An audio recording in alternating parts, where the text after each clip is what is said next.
Bayshore, what's up, Dave?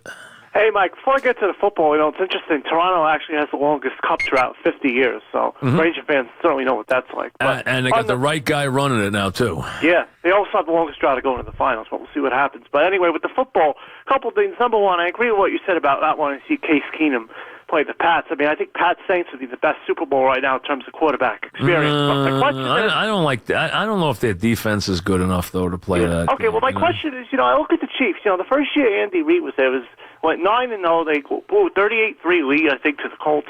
Now they're 5-0. They blew that lead. Do you think he's in any kind of trouble there? I mean, it's getting ridiculous with these collapses. I don't think Andy Reid's in trouble. That would be a big mistake. Chiefs have been very competitive since Andy's been there, but Andy is an offensive coach. This team, it's funny, until the last couple of weeks, they had trouble on the offense. Last week, it wasn't their offense, it was their defense. Now, their defense has not been that good this year. They did lose Berry. Unfortunately, Dontari Poe left and went to Atlanta, which was a big loss for them in their run game. He was right in the middle of that line. He was a big force in the middle of that line. They lost him. Then they lost Berry the first night to the Pats, and that really crippled their secondary. And their secondary has been awful. And Revis looked awful. Yes, when he was there Sunday. He looked terrible. He really did. John in Beacon, New York. What's up, John? Hey, Mike. How are you? Good. What's happening? All right. So, what's your problem with the Vikings? I have no problem with the Vikings. I have a problem playing the Super Bowl with Case Keenum against the Pats. I mean, you want to see Brady light up the Atlanta Falcons and No. What I want to see is, listen, you're going to tell me now you have confidence in Case Keenum to win the Super Bowl? Is that what you're going to try and tell me, John? All right, well, this is what I'm going to tell you. What you're going to tell me is that you're going to tell me you feel confident with Case Keenum at cornerback. I mean, get real. I mean, come on. I guarantee you 2 weeks ago you didn't even want Case Keenum to play on your team. How about when Eli Manning You're going to compare John, you're going to compare Eli Manning to Case Keenum? Now, come on. That's insulting. Case Keenum's doing a nice job right now. I don't want to see him in the Super Bowl, okay? If the best the NFC can offer is Case Keenum this year, I'm sorry. That's not going to be good enough. All right? Now, you're going to have the game in your building, but you're not going to have the home fans there. So it's not going to be exactly like a home game. No Super Bowl is like a home game. It's going to be played. It would be played in Minnesota for the first time ever. It would be on their field, but never happened before. San Francisco once played in Stanford, which was 20 minutes away, and they won that game. That was against the Dolphins. Vikings would play at home, but remember, it's not a home crowd. I mean, the Super Bowl is as neutral a crowd as you're ever going to get. But I have nothing against the Vikings. I like Zimmer a lot. I've always liked Zimmer. Know him well. I've always liked him. Good coach. Like the Vikings. I like their defense. I think their defense is terrific. I just don't feel comfortable if that's going to be the Pats. I don't want to see the Pats win the Super Bowl. So to throw Case Keenum against them on Super Sunday, is not what I'm looking for. That's all.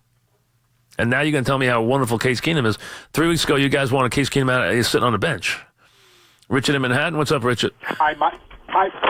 The worst coaching job done by an assistant 50 years ago. Phil Bankston took over for Vince Lombardi. Well, who was going to do well replacing Vince Lombardi? He took that team down fast and badly. Anyway, well, that's not what we were talking about. You missed the point completely. Yeah, I know. I'm sorry, Mike. All right. Now, from December 16th to January 1st, that's 17 days, we have 39 college bowl games. That's 5 games every 2 days. Right. That's ridiculous. No, it's not. What's the difference? What's the problem? Why do you care if there's 30? Why do you care how many bowl games there are? You don't have to watch them if you don't want to. Well, you can do a college bowl system then. Wait, if you don't... wait a second. Why? Do you like college football? Yeah, of course. Then why would you be upset about having bowl games? You watch the ones you want to watch. All right. Mike, one more thing. I mean, that's ridiculous. How can you complain about having too many games? Okay, Mike, the 35 Yankee managers, we didn't include Art Fowler and Elston Howard, all the times they managed when Billy Martin got thrown out of the game. They should be considered also. That's a great point, Richard. I'm glad you brought it up. Allie in Bay Ridge. What's up, Allie? Good afternoon, Mike. What's happening? So just talking about college football the other day, you mentioned that they wouldn't expand to, doing like an 8-team. No. Because it would affect the bowl games. You think that ever make it where they do the 5 teams? Wait, was it have a playing game? Why with 5 the 4-5? Why 5 teams?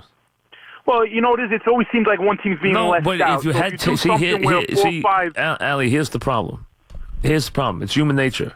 If you had 12 teams, the 13th team complained. No, if you you're had right. 16 teams, the 17th team complains. I've seen with the field of 64 in basketball, the 65th team complains. So the idea that you ever end the complaining when you leave whoever the next team left out is complains. The reason you're not going to have more than 4 teams in college is this is the only way they could do it and incorporate the bowl games. If you make it over 2 weekends, you destroy the process because the fans will not travel 2 weeks in a row to the games. They will pick a game. So if you had, let's say, Alabama, and they're the number 1 team, or Clemson, and the first week they're ranked against the last team, the 8th team, and they're an 18-point favorite over the 8th team, the guys at Alabama are going to say, I'm skipping that bowl game, and I'm going to go to the championship game the next week. They're not going to go to both games, and you're not going to fill that big bowl. And that's why they can't do it that way. This way they can fill the Sugar Bowl. They can fill the Rose Bowl. And when the Rose Bowl is in the mix, like this year, then it's at its best because that means the games are at Rose Bowl time, which means they're on January 1 at 5 o'clock and 8 o'clock, which is perfect. That's what you want them on that day. You don't want them on New Year's Eve when you want to go out. You want them on New Year's Day at 5 and 8 o'clock at night when there's nothing going on. So that's the perfect time this year. These numbers are going to get they're going to get tremendous numbers for these games this year. You got Oklahoma, Georgia playing at Rose Bowl time, and then you got Alabama and Clemson playing in the Sugar Bowl that night. Perfect. Absolutely perfect way to play it and end the whole thing. It's absolutely perfect, you know?